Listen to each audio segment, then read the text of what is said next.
퇴근길이신가요? 맥주 한 캔 딱 따셨으면 아주 좋습니다.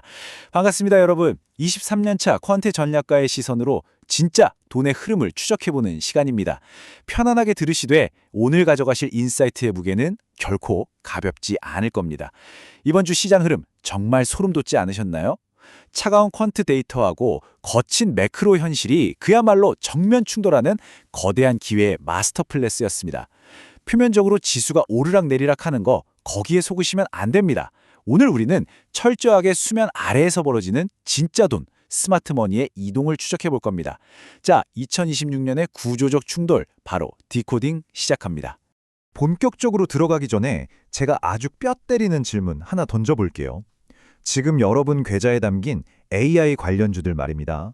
혹시 실질적으로 잉여 현금 흐름, 그러니까 당장 캐시를 만들어낼 능력도 없는데 그냥 AI라는 꼬리표 하나 붙었다고 엄청난 프리미엄을 주고 사신 건 아닌가요?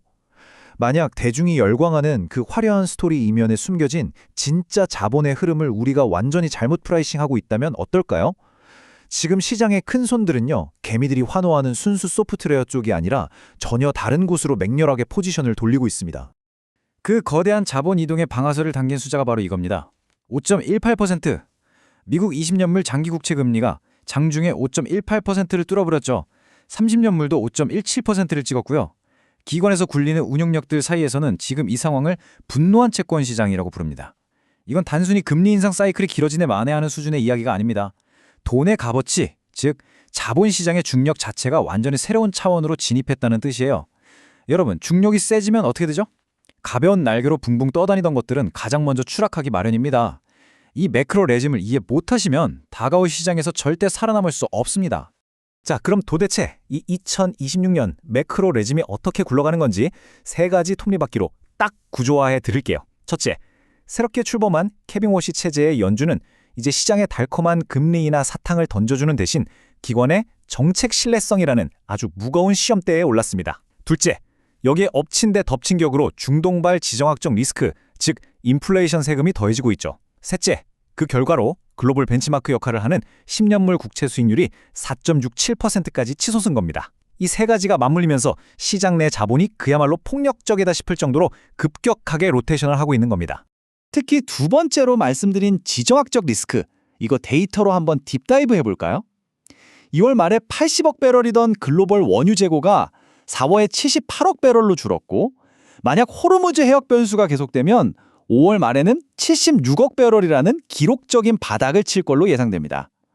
여러분, 이거 그냥 정유주 좀 오르겠네 하는 단순한 테마주 마인드로 접근하시면 진짜 하수입니다. 호르무즈 해협 위기는 글로벌 공급망의 동맥경화를 일으키는 거고요. 결국 전 세계적인 장기 차입 비용의 멱살을 잡고 끌어올리는 거대한 해일입니다. 성장주들의 할인율을 무자비하게 높여버리는 치명적인 거시적 역풍인 셈이죠. 잠깐, 여기서 시점을 완전히 한번 뒤집어 보겠습니다. 다들 인플레가 어쩌고 금리가 어쩌고 할 때 우리는 이 압도적인 압박 속에서 스마트머니의 진짜 돈이 대체 어디로 도망치고 있는지를 봐야 합니다. 매크로라는 거대한 파도가 덮칠 때 투자의 물리학 법칙은 완전히 뒤바뀌거든요. 눈에 보이는 뻔한 지표들 말고 그 수면 아래서 벌어지는 뼈대 있는 자본의 흐름을 포착해 봅시다. 제가 실전에서 포트폴리오 짤 때 종종 쓰는 비유가 하나 있는데요. 바로 자본의 연력학입니다. 밸류에이션이 잔뜩 고평가된 순수 소프트웨어 주식들은 아주 가볍고 날렵한 스포츠카 같아요. 유동성이 찰랑찰랑 넘칠 때는 엑셀 밟는 대로 최고 속도를 내죠. 하지만 5%대 금리로는 엄청난 허리케인이 정면으로 불어닥치면 어떻게 될까요? 차체가 가벼워서 치명적인 공기저항을 받고 트랙 밖으로 튕겨나갑니다. 반대로 물리적인 인프라나 강력한 가격 결정력을 가진 기업들은 아주 묵직한 대형 세단입니다. 거센 태풍이 불어도 궤도를 안 잃고 묵묵하게 앞으로 가죠. 자본의 연력카드는 지금 스포츠카에게는 아주 가혹한 저항을, 대형 세단에게는 엄청난 안정성을 부여하고 있습니다. 그래서 똑똑한 돈들은 이미 스포츠카에서 내려서 대형 세단으로 갈아탔습니다.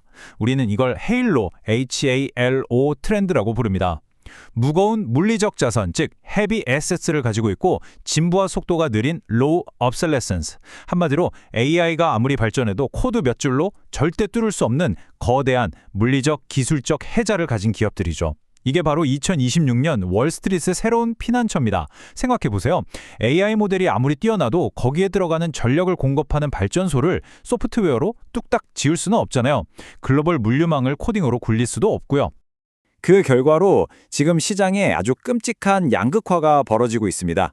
한쪽에서는 AI를 명분으로 막 인력 감축을 하면서 고멀티플의 무게를 못 견딘 순수 기술주들이 와르르르 무너지고 있어요. 그런데 반대로 페덱스나 엑스모빌 같은 실물 자산 기업들은 어떨까요? 오히려 이 새로운 AI 프리미엄을 자기들이 고스란히 다 빨아먹고 있습니다. AI 시대의 진짜 수혜를 소프트웨어 회사가 아니라 실물 자산과 인프라를 독점한 기업들이 가져가는 아주 역설적인 상황이 터진 겁니다. 이거 아주 충격적인 퀀트 데이터로 증명해 드릴게요. 56%. 시장은 더 이상 바보가 아닙니다. AI 도입한다고 구조조정 발표한 기업들 중에 무려 56%가 그 발표 이후에 주가가 박살이 났습니다. 세일즈포스 32% 빠졌죠. 파이버는 무려 54%나 폭락했습니다. 옛날처럼 와, AI 핑계로 사람 자르니까 비용 줄고 좋네 하면서 환호하지 않는다는 거예요. 시장은 이제 너희들 고유의 혜자를 잃어버리고 도태되는 중이구나 하면서 가차없이 밸류에이션 디레이팅에 철퇴를 내리치고 있는 겁니다. 자, 그럼 여기서 논리의 흐름을 다시 한번 꺾어보죠. 당연히 이런 의문이 드실 겁니다. 아니 그럼 이 치열한 AI 시대에 진짜 살아남아서 돈을 긁어모으는 최종 승자는 도대체 누군데? 매크로 이론은 여기까지 하고 이제 실제 포트폴리오 케이스 스터디로 렌즈를 확 좁혀보겠습니다. 실제 시장의 어닝 실적, 즉 계산기 두드린 결과는 과연 누구의 손을 들어주고 있을까요? 정답은 816억 달러, 바로 엔비디아의 1분기 매출에 있습니다. 전년 대비 85%라는 정말 말도 안 되는 점프를 기록하면서 시장 예상치를 가볍게 짓밟아버렸죠.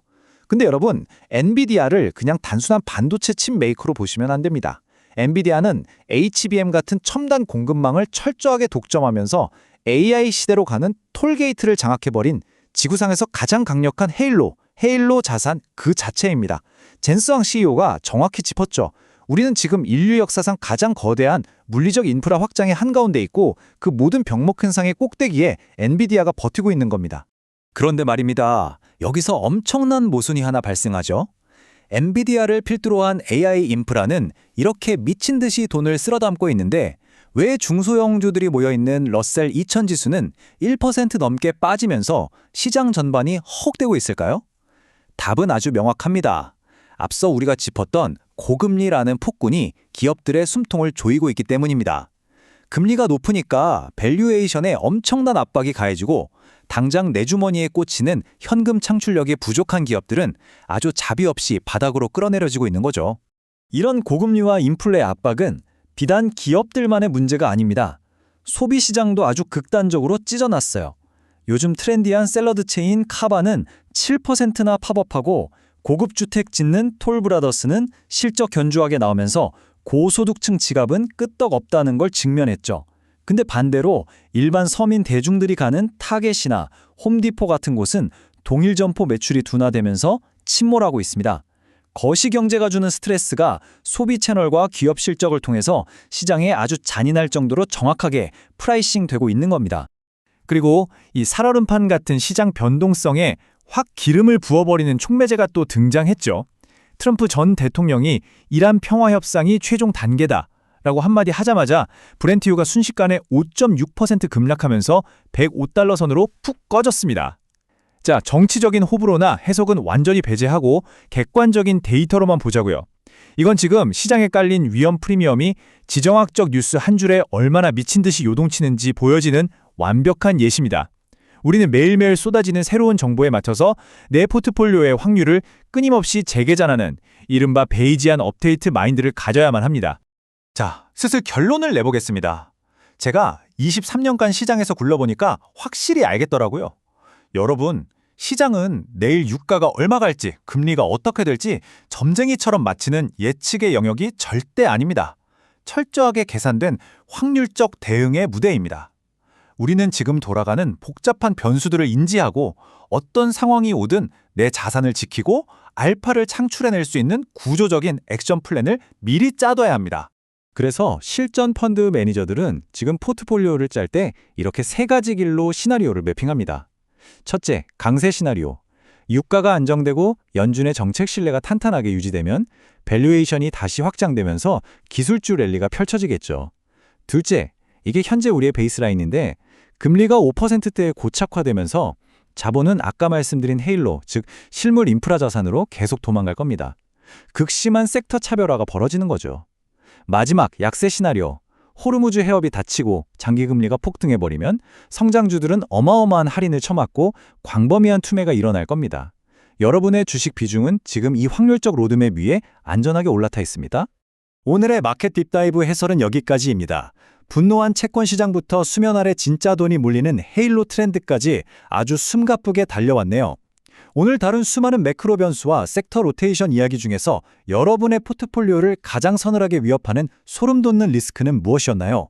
댓글로 여러분의 날카로운 인사이트를 남겨주시면 제가 다음 편에서 그 피드백들을 실제 퀀트 데이터로 쫙 돌려보고 다시 심층 분석해 오겠습니다. 오늘 얻으신 이 통찰이 내일 여러분 계좌에 강력한 알파가 되기를 진심으로 바랍니다. 감사합니다.